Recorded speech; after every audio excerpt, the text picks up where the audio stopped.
So we're going to do a new topic today. We're going to talk about evolution. We're going to talk about the connection between evolution and game theory.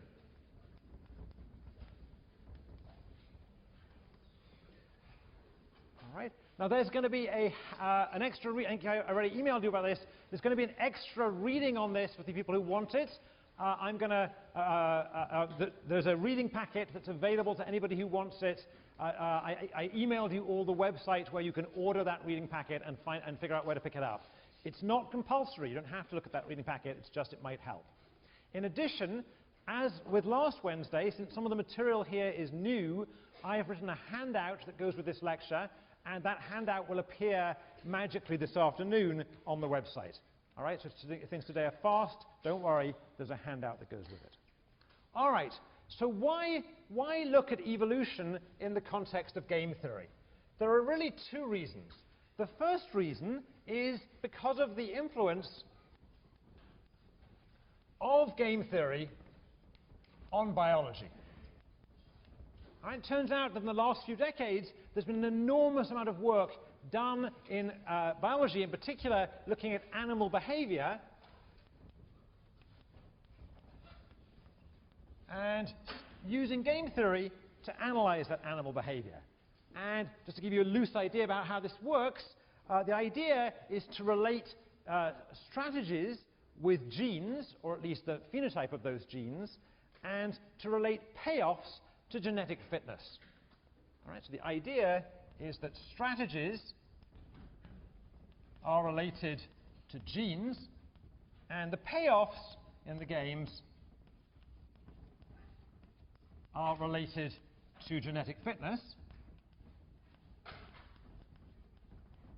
And the big idea, of course, is that strategies grow if they do well.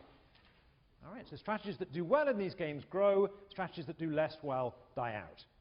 All right, so we're going to be visiting that today. One thing to bear in mind from the start is there's an important difference between game theory as analyzed in animal behavior and biology and game theory that we've been doing so far in the class, and that is that we're going to think of these behaviors, these strategies played by animals, not as chosen by reasoning individuals, but rather as being hardwired.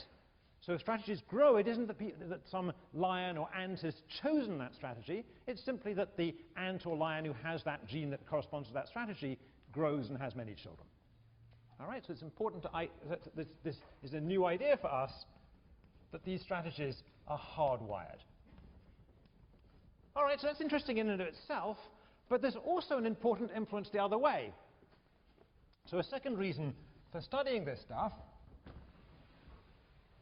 is that there's been an enormous influence from biology, or from evolutionary biology in particular, back on the social sciences.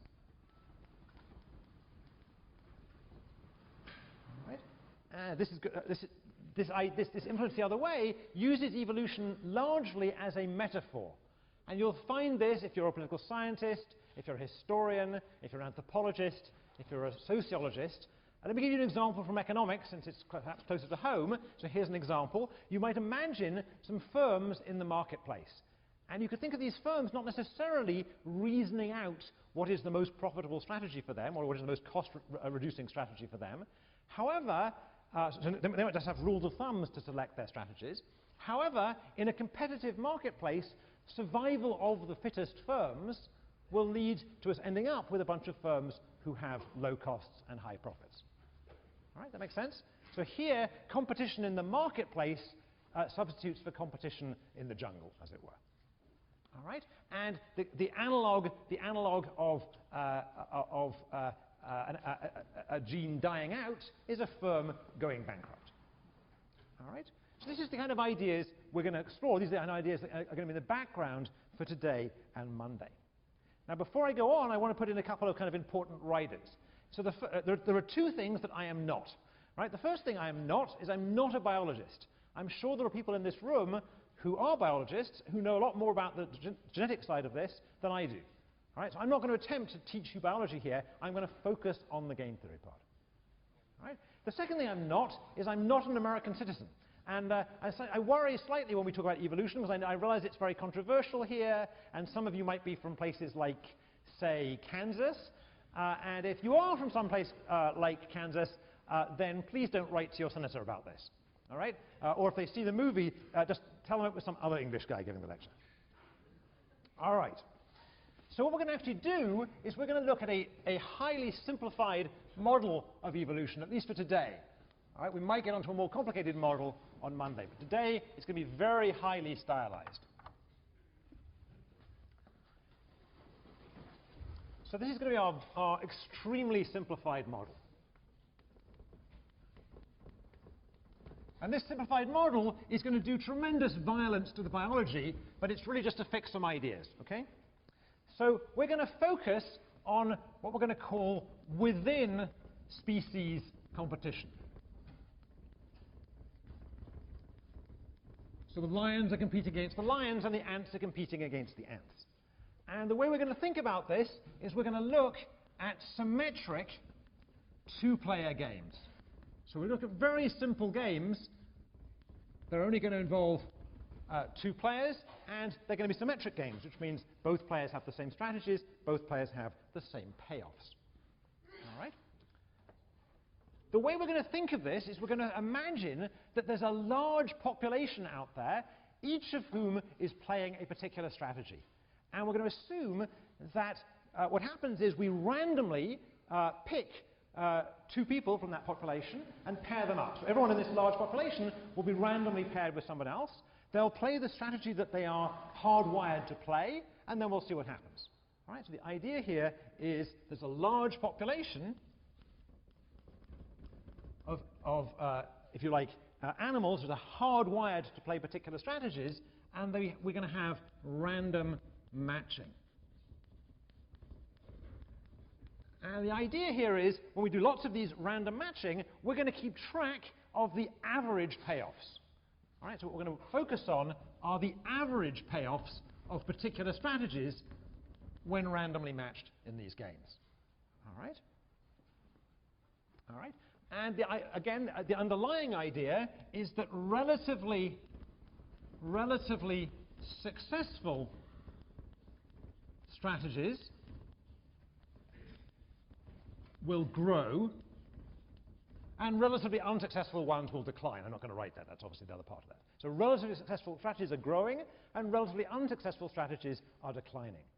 All right, now to keep things simple, I'm not going to do any dynamics here. That would take us beyond the math that a lot of you can do in the class. So we're not going to worry about dynamics here, but this is the underlying dynamic. The idea is that if a strategy is successful, that strategy will grow in the population. If a strategy is unsuccessful, it will decline.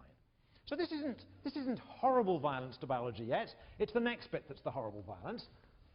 All right? So to keep things simple today, we're going to assume that there is no gene redistribution. All right? We're going to assume that there's no gene redistribution. So in principle, what we're looking at is asexual reproduction, which is clearly not a good model, but it will do for today. All right, so you want to think about a practical example of asexual reproduction. Think about root vegetables, or judging from our experiments with the dating game, we better hope that's true for economic majors as well. All right, maybe the fact I'm focusing on asexual reproduction will get me off with the guys in Kansas. Maybe I won't lose my green card after all. All right, so that's going to be our basic story. And the basic idea we're going to use is this. It's an idea due to a guy called Maynard Smith in the 70s, although obviously the big idea goes back earlier. So this is the big idea. Suppose that we imagine that there's a particular game, and there's a large population. So think of yourselves as a large population. And suppose that the entire population were all playing the same strategy, call it S. So they're all hardwired to play the same strategy S. And suppose now that there's a mutation, right? So some small group start playing some other strategy, let's call it S prime. Right? What we want to ask is, will that small mutation group the S prime strategy, will it thrive or will it die out? If it's true that for all possible mutations, all possible little groups of mutation of people who are playing S prime, they'll die out, then we'll say that the original strategy, the strategy S, is evolutionarily stable.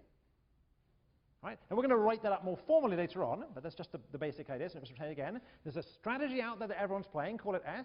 We're going to look at a mutation, that's S prime, so a small group of people are going to start playing S prime. They're going to go on being randomly matched, everyone's going to be randomly matched, and we're going to ask if the S prime group does well, in which case they'll grow, or does badly, in which case they'll shrink and eventually die out. If they die out, we'll say that S was evolutionarily stable. That's true for all possible mutations. All right? And just notice when we're randomly matching them, one thing to note is, since there's only a small mutation to start with, most of the time when they're randomly matched, they're going to match against somebody who's still playing S. Occasionally they're going to meet one of the other mutants, but most of the time we're going to have to worry about how the mutants do against the incumbent population. All right, so that was too abstract to really get one's head around, so let's try and do an example.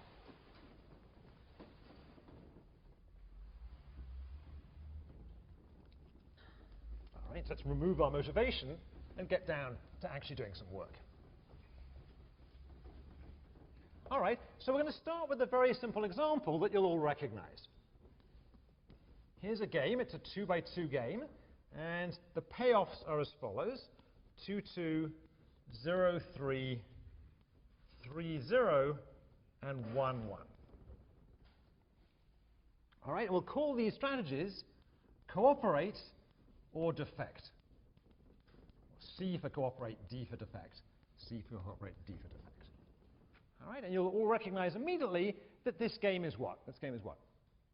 This is Prisoner's Dilemma, right? So we're going to start by imagining these animals playing Prisoner's Dilemma. And to put it into context, imagine that these are a group of lions, all right? Again, leave aside the fact it's asexual reproduction for a second. Imagine these are a group of lions, and cooperating means cooperating on the hunt. It means using a lot of energy going after, as you cooperate in a group while hunting. And defecting here would mean not working hard on the hunt, letting the other lions catch the antelope, whatever, and they're just sharing in the spoils. So free riding, basically. All right? Or another example, think about ants with an ant nest, and imagine this ant nest has been attacked by, I don't know what, some other creature. You could imagine that cooperating is joining in defending the nest at the risk of being hurt, and defecting is running away. All right? All right? And we all know in this game roughly how to analyze it. I'm not going to go over that now. I want to ask a different question today. I want to ask, in this model of asexual reproduction, is cooperation evolutionarily stable? Is cooperation evolutionarily stable? All right. Okay. So to try and illustrate that, let's just think about this game being played for real out there. So what we're going to do is, we're going to start off by imagining that you are all, I don't know, ants, lions, what do you want to be? Ants, I think. All right? All right, so you're, from up here look like ants, right? You're all ants, and all of you have been hardwired to play the strategy C. All right? You've been hardwired to play the strategy C. All right, so life's going on fine, and let's do some random matching here. So suppose, that's going to get me eventually, suppose that we randomly match this ant, all right, so stand up a second, with, all right, so this ant gets randomly matched with this ant, all right? All right, so they now play this Prisoner's Dilemma against one another, all right, but both of them have been hardwired to cooperate, right? Both have been hardwired to cooperate, so they both cooperate. Is that right? Right. So this ant, whose name is Lenore. Lenore the ant cooperates, and Wu the ant cooperates. So since they both cooperate, we can look at what their payoff is. Their payoff is cooperate against cooperate, so they get 2. So that's pretty good. So they're doing pretty well in terms of genetic fitness. And suddenly there are 2 ants, right? So this ant produces another ant. well, it's one without a computer. Okay, so this ant produces another ant. All right, and this ant produces another ant. Sorry, okay, all right. All right, so they're doing fine, right? And the whole population is matching against other cooperative ants, and more ants are being produced, and everything's fine and dandy. All right, everything looks good. All right, sit down a second. All right, now imagine that there's a mutation, a small mutation, and this small mutation involves a group of rather nasty, uncooperative ants. All right, so the scary mutation. So here's our scary mutation. All right, let's use the TAs, right? So the TAs are my scary mutation. So all of the TAs here are the scary mutation. There's another one over there. All right, so there's a bunch. So everyone else is still playing cooperate. There's this vast number of cooperative ants, but now there's this small number of ants with this mutation that says don't cooperate, play D. All right, so let's see what happens with random matching. So a lot of these cooperative ants are still matching with each other and doing fine. But that's not the point. What we're worried about is what's going to happen to the mutants. All right, so let's pick our representative nasty mutant. So that's going to be Rahul, all right? All right, so Rahul is our scary mutant, all right? And let's go back and randomly match him against one of our incumbent ants, our nice cooperative ants. Let's pick this one, all right? So it just happens he's randomly matched with this cooperative ant. And this cooperative ant, whose name is Nick, is hardwired, since he's a regular ant, he's hardwired to play cooperate. So he's going to play cooperate. Say cooperate. All right, I should put the mic, but never mind. And meanwhile, do you have a mic handy? Thank you. All right, so he says cooperate, but unfortunately, he's been matched against the nasty, uncooperative ant. It's not that he's nasty, he's just been hardwired to say not cooperate. Not cooperate, to say defect. All right, so what's going to happen now? All right, so unfortunately for Nick, he, the cooperative ant, was matched against a not very nice ant. He was playing C, and Rahul was playing D, so Nick's payoff is 0. So we went from one Nick to being no Nick, right? He got wiped out. All right, and Rahul, meanwhile, he got a payoff of what? What was Rahul's payoff? Rahul's payoff 3, so suddenly there's not just Rahul, but there's the mutation is growing. All right? All right? And now we go on matching each period. Some of you are going to be matched against other cooperative ants, and you're going to be doing fine. But every now and then, and actually increasingly often, you're going to be matched against one of our mutants, and those mutants are going to grow. Those mutants are going to go on growing. Now, it's true that every now and then a mutant's going to meet another mutant. Is that right? Right? But we don't have to worry about that. All we have to worry about is, are they going to die out early on? It's going to be very rare for them to meet another mutant, at least early on. All right? So the strategy cooperate is evolutionarily stable if this small mutation, there's our small mutation, disappears and doesn't turn into a bigger mutation. All right? And of course, in this case, as we just saw, the mutation didn't die out, it actually grew. All right? So be formal about this and be careful. For the strategy to cooperate to be evolutionarily stable, it needs to be the case that the mutation actually dies out on average. And here, far from dying out, it grew. We now have lots of these nasty TAs. All right, people understand? All right, so let's just, thanks. All right, so let's just try and do that a little bit more formally on the board. All right, that was the basic idea, the basic graphics of the idea. But let's look at it a little bit more formally. So we basically have cooperative ants and a few mutant defector ants out there, so mutant not cooperative ants. And what we want to keep track of are their average payoffs in random matches. All right? So the incumbent ants, the cooperative ants, they're playing, we're interested in their payoff, and they're playing a population that's mixed. Almost everybody in the population is cooperative. So let's say 1 minus epsilon of the people they're playing against, where epsilon is a small number, very small number, are also cooperative. But every now and then, like our poor friend Nick, every now and then they're going to come across a nasty mutant. They're going to come across Rahul. All right? So what's their payoff going to be on average, their average payoff? Okay, so 1 minus epsilon of the time. We can actually think of this mix here, so it's 1 minus epsilon and epsilon. 1 minus epsilon of the time, they're going to meet another cooperative ant and get a payoff of 2. All right? But epsilon of the time, they're going to meet Rahul and get a payoff of 0. Is that correct? So that's their average payoff. Now how about the mutants' payoffs? So the mutants, there aren't many of them around, but they are also playing against the same mixed population. 1 minus epsilon of the time, they're going to be matched against a cooperative ant, and epsilon of the time, the two mutants, the two TAs, are going to play off against each other. All right? Let's have a look at what their payoff is. So their payoff is 1 minus epsilon. They get a payoff of 3. That's what we saw when Rahul met Nick. And the other epsilon of the time, Rahul meets Jake or somebody and has to make do with a payoff of 1. All right? But if we keep track of this, what do we have? This equals 2 1 minus epsilon, and this equals 3 1 minus epsilon plus epsilon. Is that right? All right, and clearly, I hope this is clear, the payoff to the mutant is bigger. Everyone happy with that? The payoff to the mutant is bigger? Which means the mutation is not going to die out. In fact, it's going to grow. Mutation's not going to die out. So we can conclude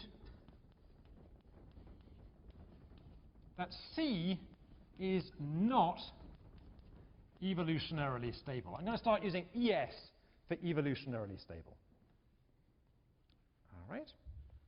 All right, so in this particular game, evolution is not evolutionarily stable. So we might ask, what is evolutionarily stable in this game?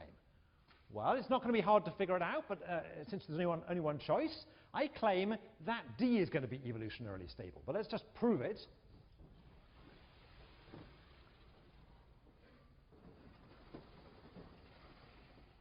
So is it going to be the case that these mutants will eventually take over the whole population and everyone will end up looking like a TA and being uncooperative?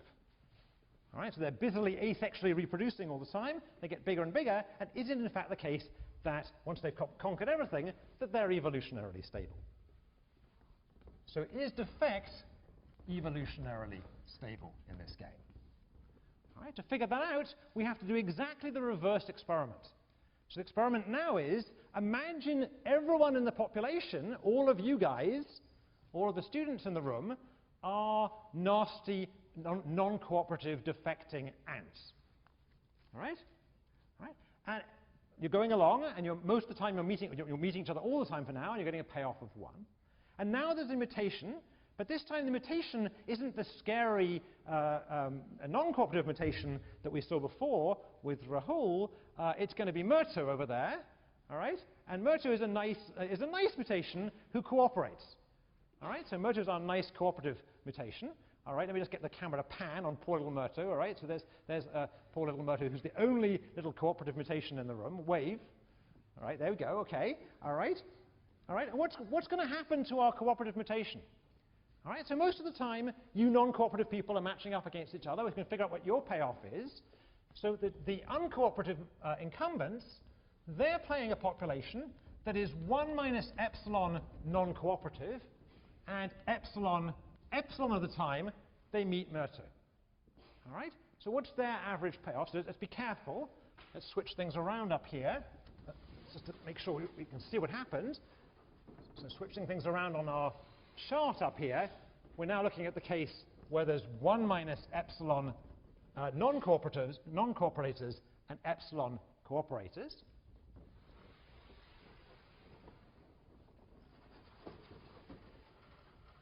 All right, so these you guys, you non-cooperative ants, are most of the time meeting each other, and when you meet each other, you're getting a payoff of 1. So 1 minus epsilon of the time, you're getting a payoff of 1. But epsilon of the time, you're doing great, because you're meeting Murtu, and unfortunately you're beating up on Murtu. All right, and how's she doing?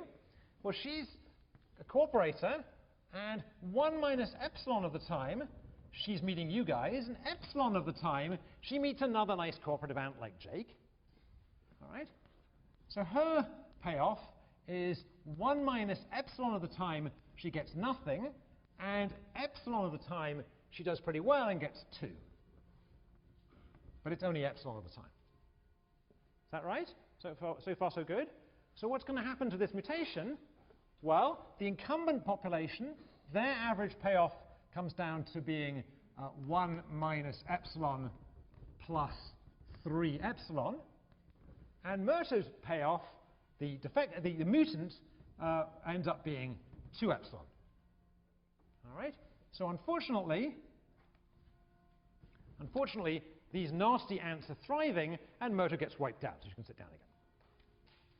All right? So what have we shown here? We've shown that defect, not cooperate, is evolutionarily stable in this game.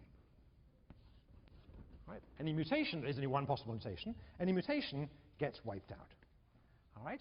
Think about these two different models here. The first, not different models, but different metaphors. So we started out with this population of relatively nice people, and we had a nasty mutation. So think of the movie Alien. Actually, don't, it's a horrible movie, but all right. All right? And if you remember that horrible movie, Alien or Species is not. Think of the movie Species, an even worse movie. Right? Think of the movie Species. That was Rahul, and he grew, albeit asexually, very rapidly. That's a pretty scary movie, right? Right? Conversely, when we had this population of nasty people, and we tried to have a nice little invasion of a nice mutant, so think of the movie E.T., unfortunately, E.T. got squished. All right? All right? So that's the two extremes.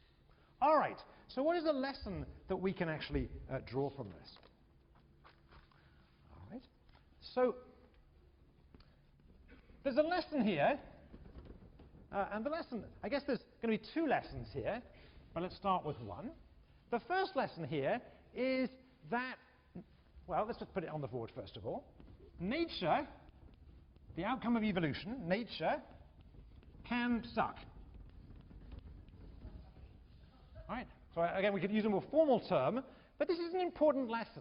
There's a tendency for some people to think that if something arises as a consequence of evolution, if something is natural, if something is in nature, it must therefore be good in some moral or other way, efficient or something. All right? And what we're seeing here is in this game, the consequence of nature is a horrible consequence. All right? For those people who doubt that nature can be pretty unpleasant, have a look at yesterday's science page of the New York Times and read the piece about how baboons basically kill baby baboons. The biggest cause of death among baby baboons is infanticide. Right? This is evolutionarily stable, it turns out, and they explain why in the Times. It isn't pleasant. All right? So nature can suck. Nature can be pretty inefficient. Okay? Now, this raises a question in this particular game, because look at the examples we started with. We started with lions who were thinking about, or not thinking about, they weren't thinking about, they were hardwired to go after antelope and either cooperate or not. And we thought about ants who were hardwired to defend the nest or not. And we all know from watching endless nature shows as children on TV that actually lions do cooperate when they go after antelope, and actually ants do defend the nest when it's invaded by a spider or something. Is that right? Looking for some nodding, is that right? Yeah, okay, good. So what happened? What's wrong with our model here? We've argued here that in this model, nature's going to produce this non-cooperative behavior. We know there are examples of cooperation in nature. What's going on? What are we missing? Yeah, can I get a mic in it's here. Let me do it. I'll do it. Yeah, so what's going on? Different communities might compete against each other, so one community that doesn't have any of these mutations and stays cooperative might succeed, so communities in general don't have as many mutations. Okay, so that's an interesting idea. So part of this is because we're focusing on within species competition rather than the cross-species competition. That turns out to be a complicated idea, and large literature on it, and it's actually a little difficult. I was looking for, but it's good. It's a good suggestion. I was looking for something simpler, actually. Let me come back here. So yeah. Do these species have ways to detect cheaters and punish them? Okay, that might be a possibility, and that certainly there is some evidence of that, but not much. Again, we're looking at pretty high primates by the time you get to that. Something simpler, something you should all have on your mind all the time if you're normal teenagers. The payoffs could change as the proportion of cheaters increases, so you're not going to get the payoff of 3 if everyone's cheating. All right, but it's true that you're going to get a different expected payoff, but that isn't the payoff they get. I'm thinking of something really simple that, let me repeat, I'm guessing is on all of your minds as teenagers. Let's see if that hint's going to get the right answer. Yeah. Ants are not asexual. Right. The point, the assumption that's really driving this here is the assumption of asexual reproduction. Right? Sexual reproduction with gene exchange is going to make a difference. Why? I don't want to delve too much into the biology here, but the main why is what matters is survival of the gene, not survival of the individual ant or individual lion. So if you have sexual reproduction, you get gene redistribution among children and cousins to a less extent. All right? So provided the other ants in the nest are closely enough genetically related to you, and provided the lions are close enough related to you, then it may turn out to be that you will cooperate, and that in fact does change the payoffs of the game. It doesn't change the payoffs for the individual lion or ant, it changes the payoffs for the gene. All right? Now if we have time, we'll come back and look at that on Monday, and even if we don't have time, in the reading I've left for you in the reading packet, it goes into that in some detail. All right? It's a much more complicated model, but that's where we're going to get, for the most part, that's where we're going to get cooperation from, rather than from the other points that you made. All right? So sex can make a difference here. But we're going to stick with asexual reproduction because it's easier to analyze, and stick with it for the minute. And what we've learned, the second lesson we've learned here, I'm going to generalize from this lesson. We learned that a strategy that was strictly dominated was not evolutionarily stable. Right? So I've only shown an example here, but we'll extend from the example. All right? So if a strategy is strictly dominated, and of course cooperate is strictly dominated here, then it is not evolutionarily stable, at least in this simple game of just asexual reproduction. And even though I haven't proved this here, the idea is exactly the idea of this example. So let's just try and talk it through. Suppose a strategy was strictly dominated. How do we know, how can we see that it will not be evolutionarily stable? Somebody? Where are my pre-med majors? Well, not pre-med majors, but my pre-med people. They're all hiding now. I know you're out there because I've seen your forms, but never mind. Okay, so why is this dominated strategy not evolutionarily stable? I want to try this out. Yes? Yeah. The strategy that dominates will be a successful mutation. Good. So the strategy that dominates, the strategy that does the domination of this strictly dominated strategy would be a successful mutation. If it enters, it does well, not just against this strategy, but against any mix involving itself and this strategy. All right, so the strictly dominator strategy will invade. All right, so we can't have strictly dominated strategies surviving in evolution. All right. Let's do another example, and we'll see if we can learn some more. So this is going to be a slightly more complicated example. Let's have a 3x3 game. So here's our 3x3 game, and we'll just label the strategies A, B, C, and A, B, C. And once again, we're going to focus on symmetric games, so this game will be symmetric. 2, 2, 0, 0, 0, 0, 0, 0. Lots of zeros in this. 0, 0, 0, 0. 1, 1, 0, 0, 1, 1, 0, 0. All right, so this is a symmetric game. Okay, and if we look at this game a little bit, I don't want to look at all of it. I want to ask the question, is strategy C evolutionarily stable? Is strategy C evolutionarily stable? Let's go back to our experiment. What does it involve? Imagine everyone in the room is hardwired to play C. Could that population be invaded by a mutation? So what do we think? What do we think? Is C evolutionarily stable? Who thinks it is stable? Who thinks it's not stable?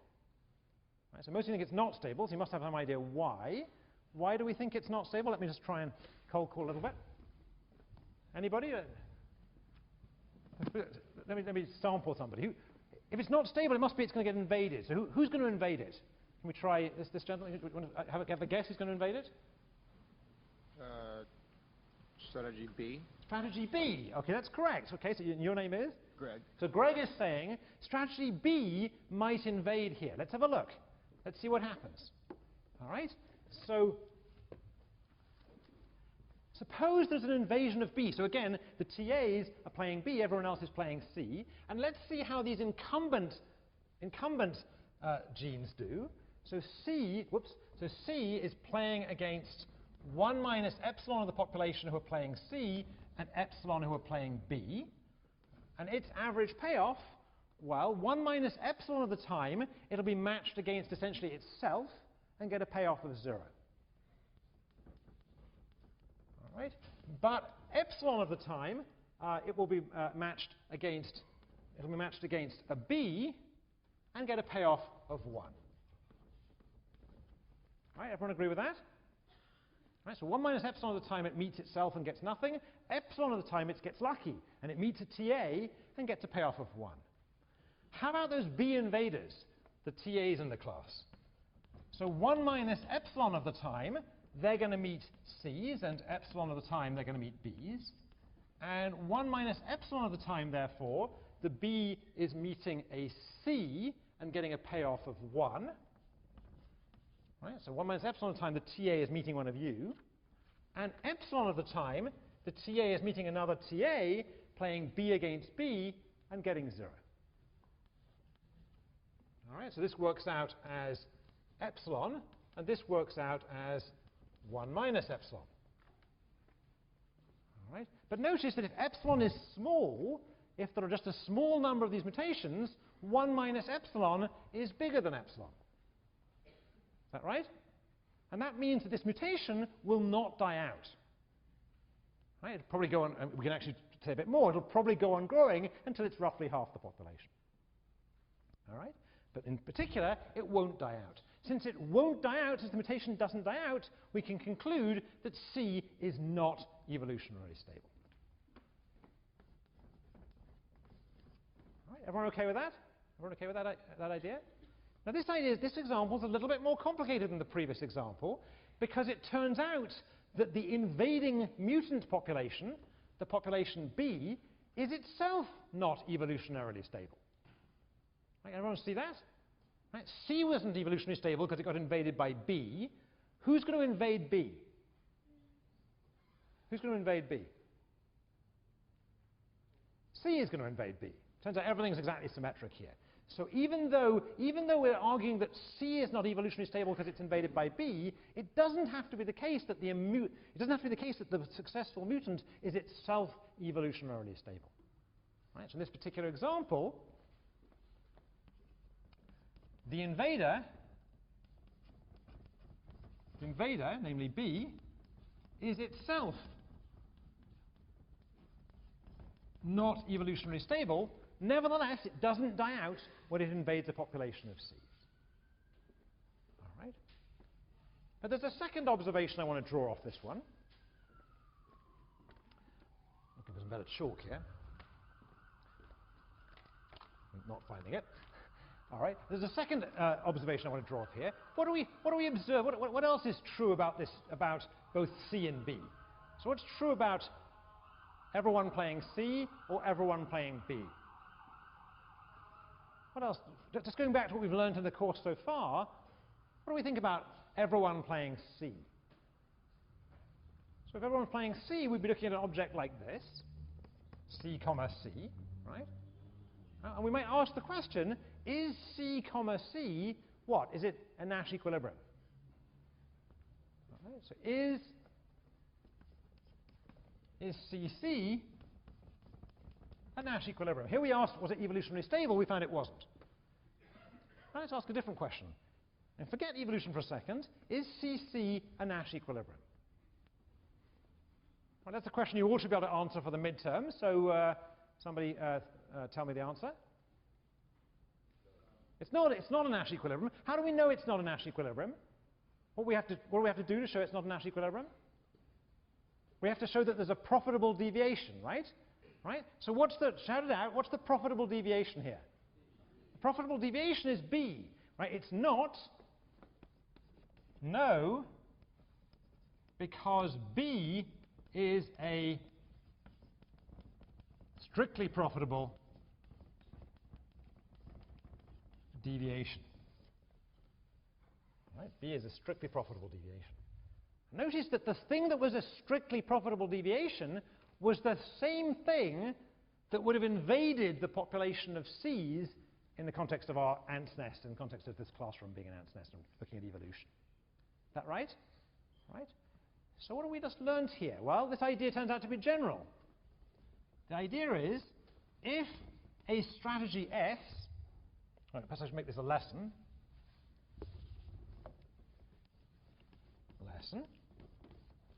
If a strategy S is not Nash, so in other words, SS is not a Nash equilibrium, it's not a Nash equilibrium, then S is not evolutionarily stable. All right. If S is not Nash, then S is not evolutionarily stable. All right? A little bit of logic, and we can flip that around, and we'll say what that actually tells us is, it's equivalent to saying, if S is evolutionarily stable, then SS is a Nash equilibrium. That's the equivalent way of saying that. All right, so what's the idea here? Let's look at the first line rather than the second line. It's pretty easy to understand. The idea here is if a strategy is not Nash, what that means is there's some other strategy that would be a strictly profitable deviation. And that's enough to tell us that S cannot be evolutionarily stable. Why? Because take that same strategy that was a strictly profitable deviation, B in this case, and that strategy can be thought of as the mutation that's going to invade the strategy we started from. Right, everyone see that? Say it once more. Suppose a strategy S is not a Nash equilibrium. Right, that means there's some other strategy, S prime, say, that is a strictly profitable deviation. Now think of that strictly profitable deviation, S prime, as a mutant invasion. So now Rahul is hardwired to play S prime. Right? Since it was strictly profitable, it's going to be it was strictly profitable as a deviation, it's going to be successful as an invader. All right? So again, I haven't formally proved it, but that's exactly how the proof would run. All right? So let's pause for a second and just see where we are. All right? What we've managed to show is there's a connection here between dominance and evolutionarily stable. We've said if a strategy is not dominated, it cannot be evolutionarily stable. And we've also begun to show a connection between Nash equilibrium and evolutionary stability. So two of the ideas we've developed over the last 6 weeks are re-emerging in this completely other context of animal behavior. The idea of dominance and the idea of Nash. And so far, how far have we got? We've said that if something's going to be evolutionarily stable, it better be the case that it's also Nash. All right? And that raises, I think, a natural question, which is the opposite true? It would be really pretty great if it were true the other way around. If I could show that if a strategy was Nash, then it would necessarily also be evolutionarily stable. And that would be pretty cool, right? So this idea we've spent a lot of time developing in the class turns out to be the key idea. Unfortunately, life isn't quite so neat. Let's see why.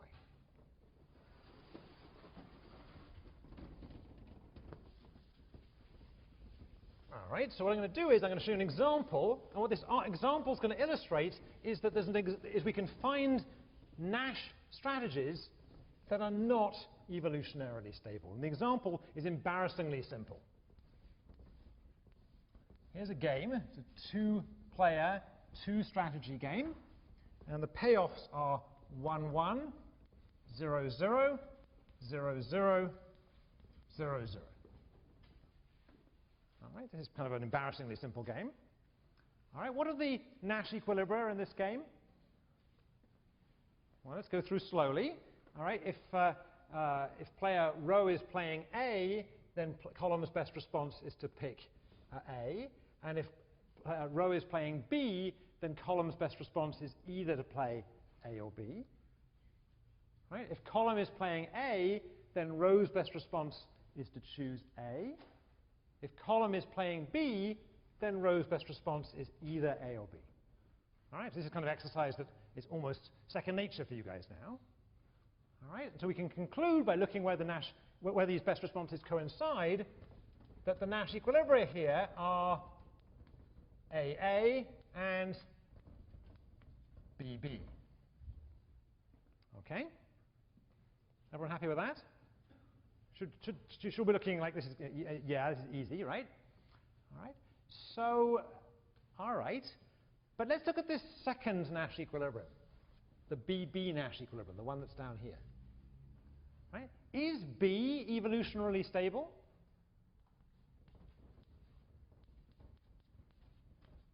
Is B evolutionarily stable? Well, again, let's think about it. Let's just think through the exercise. Suppose the entire class were playing B. All right? Wake up the guy in the middle and tell him he's playing B too. Him, yeah, okay? All right? The whole class is playing B. All right? And suppose there's an invasion. What could the invasion be? The invasion better be an invasion of A's. Right? What's going to be the expected payoff, or the average payoff, of the incumbents, of all of you in the class who are playing B? Well, without doing it too laboriously, 1 minus epsilon at a time you're going to meet another student, in which case your payoff, in which case you'll be playing B against B and your payoff will be 0. And epsilon at the time you're going to meet a TA, and these TAs are playing A, but again you'll get 0. So your average payoff will be what? 0. All right? Payoff will be 0.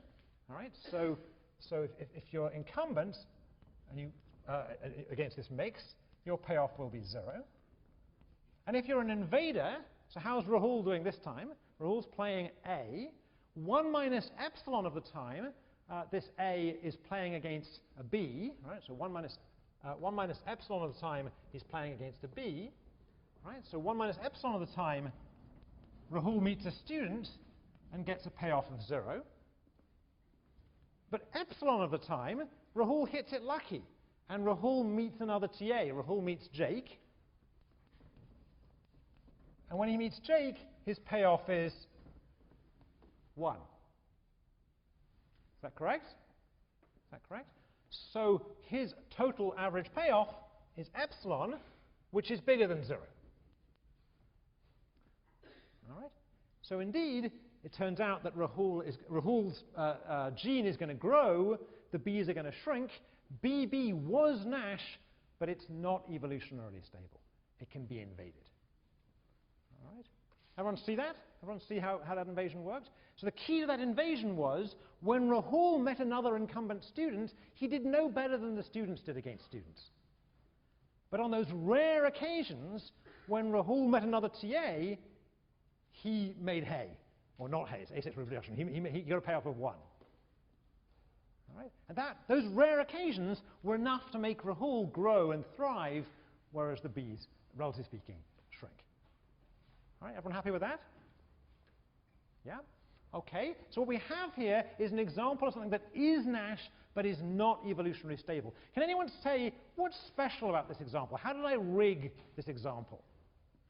There's something really kind of knife edge and rigged about this example. What's rigged about this example? Anybody? I want a cold call on this. No takers? Everyone's kind of in that pre-midterm scared mode. Yeah? Yeah, this guy is saving the class today. Someone else has to get in. Okay. What's your name again? Stephen. So Stephen is saving the rest of you, but go ahead, Stephen. B is only a weak best response to anything. Good. So what's true about this example is that although B is a best response against B, it only is so weakly. Is that right? It's only so weakly. Right? If, in fact, we got rid of Nash equilibria that relied only on weak best responses, then we wouldn't be able to produce this example.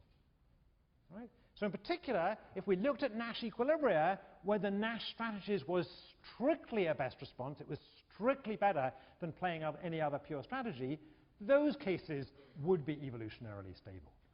Right? Anyone remember what we call Nash equilibria where the Nash strategy is a strict best response? We call them strict Nash. All right? So what is in fact true is that if S is a strict Nash equilibrium, by which I mean S is a strict best response to S, then S is a Nash equilibrium. Sorry, and S is evolutionarily stable. All right.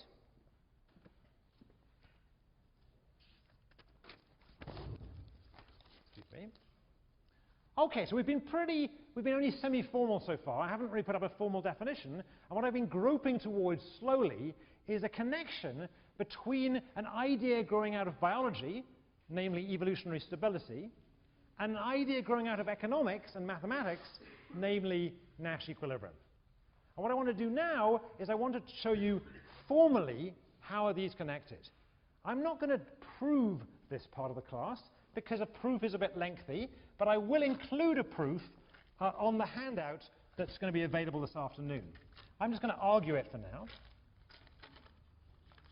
There we go, there's some chalk. All right? So what I want to do first is I want to write down a formal definition of evolutionary stability. And it's a definition that comes out of biology, and it's a little bit of a, you're going to see, it's a little bit of a mouthful, this definition. All right? So for those people who are kind of a little bit sleepy, you need to wake up a little bit, because this is going to be a little bit of a difficult definition. All right? But this is the definition that came out of biology. This is a formal definition. It comes out of biology, and in particular, it's due to a guy called Maynard Smith, who wrote this in 1972. So obviously the earlier idea is due to Darwin, but this formal idea is due to Maynard Smith. All right, so here's our formal definition. So in a symmetric two-player game, so everything we've been looking at so far, the pure strategy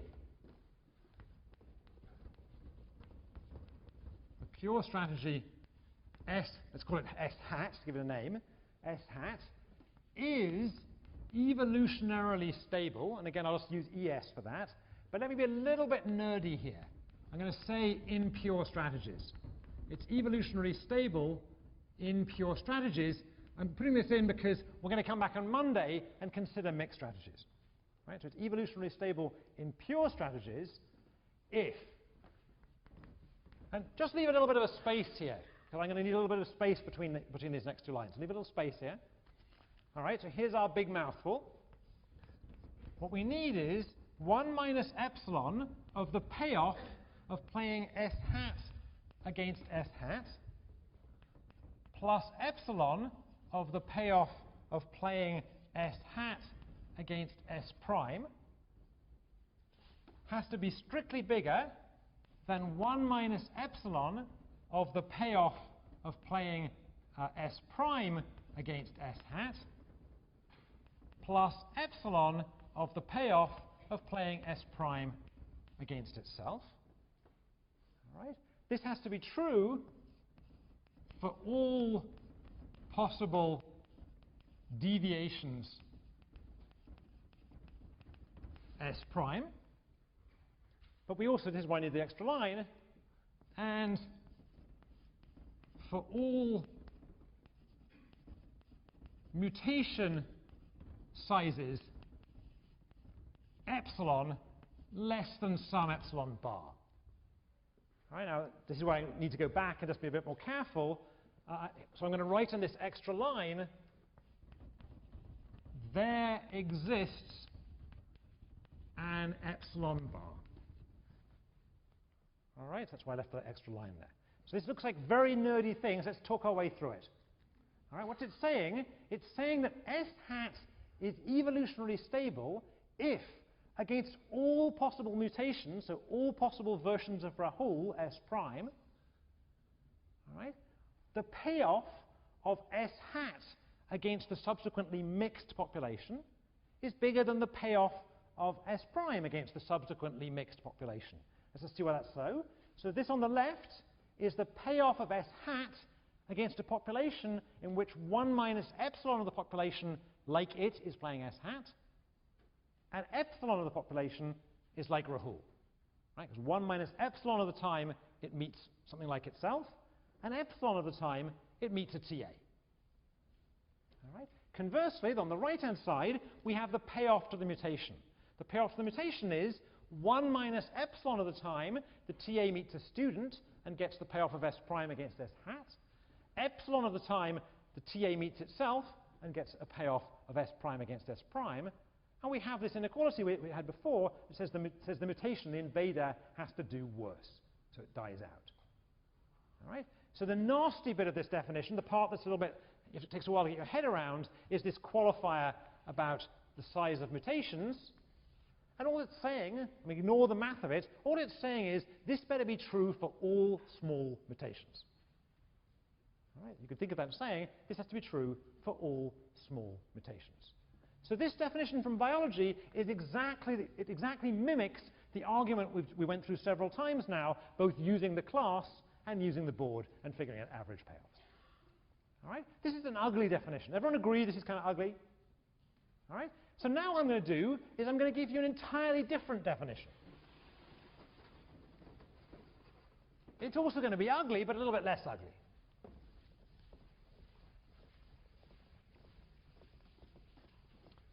All right, so think of that as definition 1, and it came from biology. It came from this paper in 1972. I think it was in Nature by Maynard Smith and co-authors.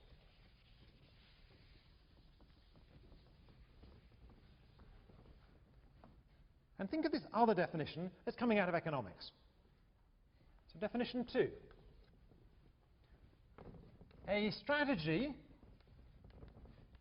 S hat, oh, I should have the same qualifier, in a symmetric two-player game. Okay, same thing to start off with. A strategy S hat is ES in pure strategies, so same as we had before, if, all right, if two things. Thing number 1, let's call it A, if if S hat is a Nash equilibrium, is a symmetric, obviously, is a symmetric Nash equilibrium of the game. We're not done yet. Let me just write down what it means to be a symmetric Nash equilibrium of the game. What does that mean? That means, i.e., the payoff of S hat against S hat must be at least as big as the payoff of S prime against S hat for all S prime. Right? That's a standard thing we've seen many, many times. It says S hat is a best response against S hat. All right? Not quite done yet. And B, what else do we need? We need if this weak inequality I wrote above is actually an equality, if the payoff of S hat against itself is actually equal to the payoff of S prime against S hat, then the payoff of S hat against S prime must be bigger than the payoff of S prime against itself. Right? So this is still a bit of a mouthful, but I claim it's going to end up being a little simpler to think about. Right? So what it says again, it says S hat is evolutionarily stable if it's a Nash equilibrium. Right? That's basically this. And if it's only a weak Nash equilibrium, if it's only a weak Nash equilibrium, if there's a tie, then it better beat up on the mutant. Right? It better beat up on the mutant when it meets the mutant. All right? So I'm going to try and give you an intuition as to why this is true in a minute.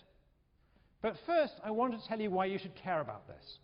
So without getting too religious, I want to tell you why I think this is an exciting result. Why am I dragging you through more algebra than usual? So I think there are two reasons why this is an important result. The first is it's going to turn out that when we analyze games, it's very easy to check definition 2. Right? It's going to turn out it's very easy to check definition 2. it's really rather a pain to check definition 1. Why? Because you've got to keep track of these epsilons and so on. But the fact that definition 2 is equivalent to definition... Did I say that? That's the point. The fact that definition 1 and 2 are equivalent, so 1 is equivalent to 2, the fact that these definitions are equivalent means we only have to check the second definition. And that's easy. So when biologists are setting up experiments involving wasps or ants or lions or chimpanzees, provided they can check this in the game, they're done. And that turns out to be easy. And we'll see that on Monday. All right, that's the sort of instrumental reason. All right, now I want to give you the religious reason why you should care about this. All right, so let me just try and... I often find that this appeals to like a third of the students, and the other 2/3 of the students think I'm completely bonkers at this point. Okay, so that's fine. You can think I'm bonkers, I'm fine. I want to guess, for the third of you who are nerdy like me, I want you to sort of see the appeal of this. Here we have two ideas. One idea arises out of biology. I said it arose from Maynard Smith, but it really comes from Darwin. So it's a 19th century idea in biology. It's probably the most important idea in biology in the 19th century. It may be the most important idea in biology for 200 years. Is that a fair judgment? Right? The notion of evolutionary stability. Right? The other idea comes out of economics. It's looking at Nash equilibria and strict Nash equilibria and so on. Right? Up there we've got biology. Down here we have economics. This is an idea that emerged in economics in the 20th century, in the 1950s. Right? So roughly 80 years after Darwin. Right? This is a big idea in economics. This is a big idea in biology. So what appeals to me, because I'm kind of a nerdy kind of guy, is I think it's kind of wonderful that those two ideas are almost the same. Right? I think it's kind of it's a beautiful thing that those two ideas are kind of the same thing. And now you are looking at me and think I'm bonkers, okay? So let me push it harder. All right. So think about the great intellectual coincidences of earlier periods. Think about the 17th century. In the 17th century, people figured out that the mechanical laws that governed the rotation of the planets were at least approximately the same as those that governed a clock. Right? The basic laws of Newtonian physics were the same. And they thought this was a wonderful thing. Right? They had these completely different areas of intellectual pursuit, and they turned out to be the same. The scientific revolution said they were the same. Right? And for those people who chose to continue believing in God at that point, they thought of God now as being what? As being a heavenly clockmaker. Right? It was a wonderful moment. So here, in our own time, or perhaps just before it, we see a similar thing, right? Here we see, one of the most important ideas in science coinciding with one of the most important ideas in economics, right? And where does this lead us? Well, now I guess, I mean, the bad news is this may make a lot of people doubt the existence of God. I guess that's going to get me in trouble. I didn't say that, but at least if you did go on believing in God, you're going to have to believe God's an economist. That's a pretty good thing. All right, all right. So that's my little religious piece on this. All right, now I want to spend the last 10 minutes, having told you this wonderful thing, trying to convince you that it's true. And again, there's a proof on the handout that you can read on the web. I just want to give you an idea of why it's true. Okay, so here we go. I need some space. Well, okay.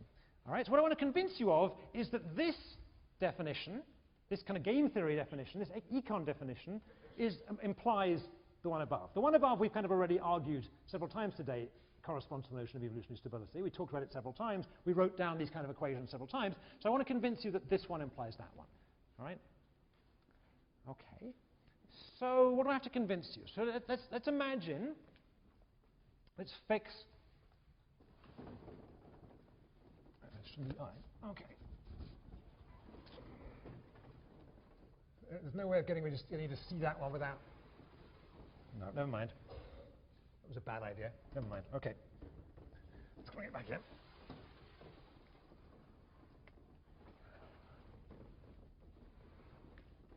The embarrassment of playing with heavy boards here. All right, let's try and shoot this one up.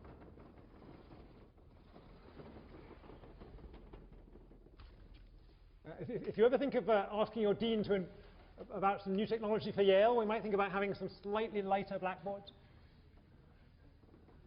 Just for the evolutionary stability of the average weakling economist. All right. All right, so what we're going to do is, let's fix a strategy S, hat, and suppose S hat is in fact Nash. All right, so that's what I want to convince you of, is that S hat is going to be evolutionarily stable. So I claim there's two possibilities. There are two cases. Right, the two cases are, either it's the case that S hat against S hat does strictly better than S hat against S prime for all S prime. Right? So let's be careful. Since we know it's Nash, we already know that the payoff of S hat against itself is at least weakly better than any possible deviation. That's what it means to be Nash. Right? So everyone agree with that? We know that S hat is the best response to S hat, so it must be weakly better than any possible deviation. All right, so let's take the first case where actually it's strictly better. And let's go back to our classroom example and suppose that let's go back to the first definition by going back to our metaphor of the class. So you guys are all ants, all right? And suppose that every student in the class is playing S hat. Right? You're all playing S hat. And suppose it's the case that in fact the payoff of S hat against S hat is bigger than the payoff of S hat against S prime. And suppose that a mutation arises. Sorry, Rahul, here we go again. Suppose a mutation arises. Here's Rahul, our mutation, right? And he's going to be randomly matched against one of you guys. Right? So let's compare Rahul's payoff against this gentleman's payoff. Stand up a second. Your name is? Pat. All right. So Pat is our typical S hat incumbent ant. Doesn't look like an ant, but never mind. You know, stretch your imagination a bit. And most of the time, what's happening? Most of the time is Pat is being matched against one of the rest of you. And when he's matched against one of the rest of you, he's getting the payoff of S hat against S hat, which is US hat, S hat. All right, that's what he's getting most of the time. Right? And every now and then, he's meeting a mutant. Okay, fine. Okay, fine. So every now and then he's getting a slightly different payoff. But most of the time, he's getting a payoff which is US hat, S hat. All right? What about Rahul? So Rahul, okay, every now and then, he's going to be lucky and meet another TA, but most of the time, almost all the time, he's being matched against one of you. For example, he's matched against Pat. Right? And when he's matched against Pat, his payoff is US hat S prime, which is lower. Right? So Pat's payoff almost all the time is US hat S hat. And Rahul's payoff almost all the time is US hat S prime. But our assumption is US hat S prime is lower, so Rahul's going to die out. Okay? Okay, so in this case, Rahul dies out because most of the time he's playing an incumbent and just doing horribly. Okay, sorry, Rahul. Okay, okay. Is everyone convinced by that? So in this case, the mutant dies out. So the mutant dies out because she or he meets S hat often.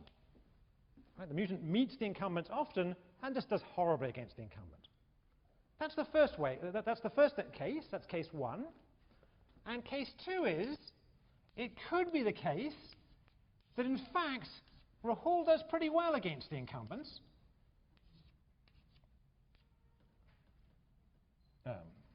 Rahul does pretty well against the incumbents, but unfortunately for Rahul, could be the case, but in that case, according to definition B, Rahul doesn't do so well against other TAs. All right, so this is case two. Case one was Rahul just gets beaten up whenever he meets one of you. Sorry, Rahul, getting beaten up a lot here, but Rahul gets beaten up when he meets one of you. And here's the case where Rahul is doing fine against you, but he does horribly against incumbents. So that's the harder case. Let's talk through that case. So back up again. So Rahul, sorry again, you're up again. All right, so once again, you guys are all playing S hat. There's a mutation of Rahul's playing S prime. All right, and let's get Pat up again.